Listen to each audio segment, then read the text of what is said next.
Welcome to the deep dive.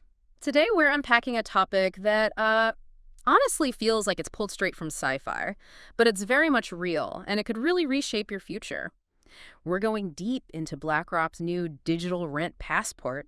Right. And this deep dive is all about, pulling back the curtain on this AI technology. What is it really? How does it work? And maybe most importantly, what does it mean for your privacy as a tenant, for housing costs, and ultimately your freedom to choose where you live? Exactly. Our goal today is to sift through the sources, find those crucial bits of information, and basically give you a shortcut to understanding this. Because it's a pretty critical issue. You're going to get the surprising facts, hopefully, and a much clearer picture of what's really at stake here. Okay, let's get into it. What exactly is this digital rent passport for people maybe familiar with AI but not the specific application? Okay, so at its core, it's an AI-driven system. And what's really key here is the breadth of data it collects. It's not just your rent payment history like, the traditional checks. Yeah. It's also looking at tenant behavior, your spending habits, even your digital activity online. Wow. Okay, so definitely not just about paying rent on time then. Not at all. Landlords, financial institutions, they can then use this whole digital profile, this sort of comprehensive picture, to decide if you qualify for housing. Essentially, your entire digital footprint starts acting like a kind of credit score that can directly control your living options. And BlackRock is obviously huge. How widespread is this system becoming? Is it just a small pilot or is it already making waves? Well, connecting it to the bigger picture, BlackRock manages, over $8 trillion in assets globally, and a huge chunk of that is residential real estate.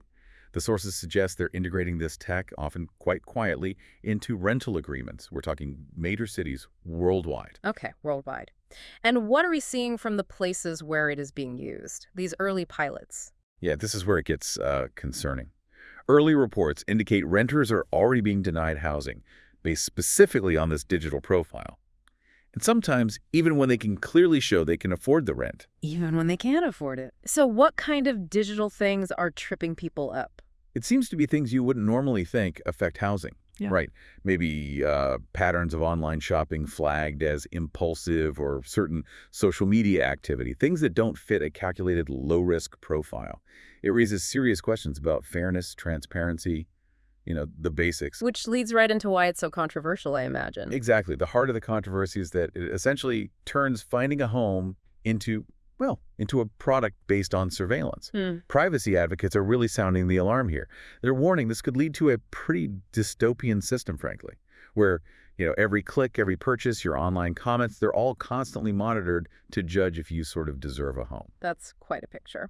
Let's talk about the concrete effects then. How could this directly impact renters' rights? Well, it's a significant threat to privacy, obviously, but also autonomy. Think about it. If you get denied based on some opaque AI criteria, meaning you don't even know why the algorithm flagged you, what can you do? Right. There's no real recourse. Very little. It's incredibly difficult to challenge a decision you don't understand. And there's a real potential here to worsen discrimination against certain groups. Even if unintentionally, bias can creep into these algorithms, all hidden behind this idea of data-driven fairness. And what about housing affordability? That's already such a massive issue for so many people. Yeah, absolutely. BlackRock's large-scale presence in real estate markets buying up properties has already been linked by some sources to rising rents in certain areas. Adding this AI screening layer, it could further lock out people, lower-income tenants, maybe freelancers, people with less perfect digital lives. It risks pushing more individuals and families into really precarious housing situations, or, worst case, even towards homelessness. You mentioned BlackRock's broader real estate activities. What else should people know about how they operate in the housing market beyond this specific tech? Well, it's not just apartment buildings. A key thing highlighted in the sources is their strategy of buying up huge numbers of single-family homes, often thousands at a time. Then they rent them out, sometimes with quite aggressive rent increases. This isn't just investment. It fundamentally changes neighborhoods. How so? What does that shift mean for communities on the ground? It means entire neighborhoods can quietly transition from mostly owner-occupied or small landlord rentals to being dominated by large corporate rental entities.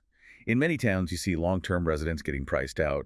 The mom-and-pop landlords disappear, replaced by, BlackRock-backed management. It tends to accelerate gentrification, can weaken community ties, and this AI rent tech just adds another layer of exclusion and, frankly, control. Okay, so you have this powerful tech, this huge market influence.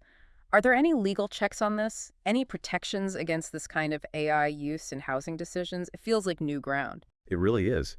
And unfortunately, the laws haven't really caught up yet.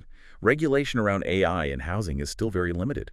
And there are concerns, naturally, that the influence of major players like BlackRock's might, slow down efforts to implement stricter oversight. So progress is slow on the legal front. Very slow. Activists and tenant groups are definitely pushing hard for transparency laws, for stronger tenant rights, specifically regarding AI screening. But it's an uphill battle, legally and politically. It must feel overwhelming for tenants caught in this. What are people actually experiencing? What are they saying, according to the sources? Yeah, the word that comes up is powerless. People report being effectively blacklisted by these systems. They get rejected, but with no clear reason given, just denied.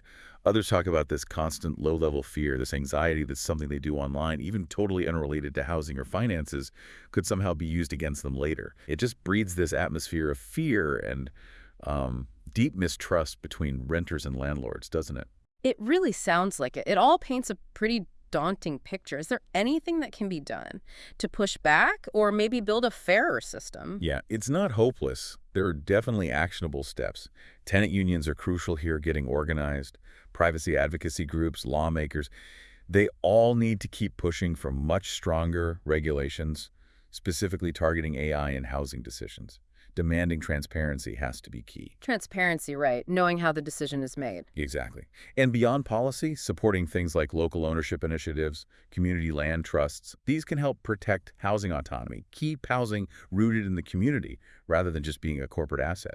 And for listeners, just regular renters trying to navigate this, what should they be thinking about or doing right now?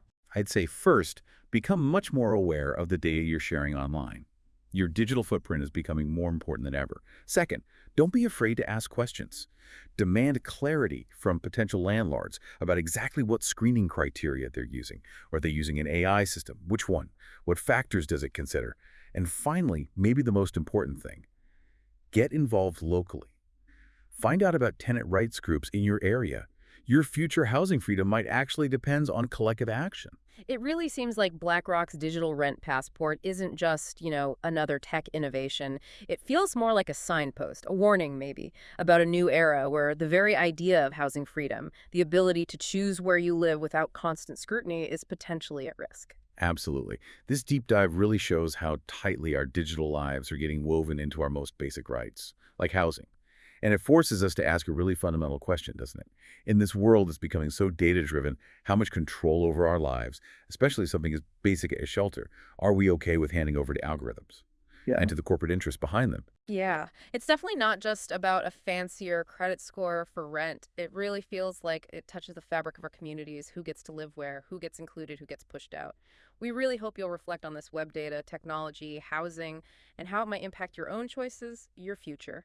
Stay informed, definitely stay vocal, and keep asking those critical questions.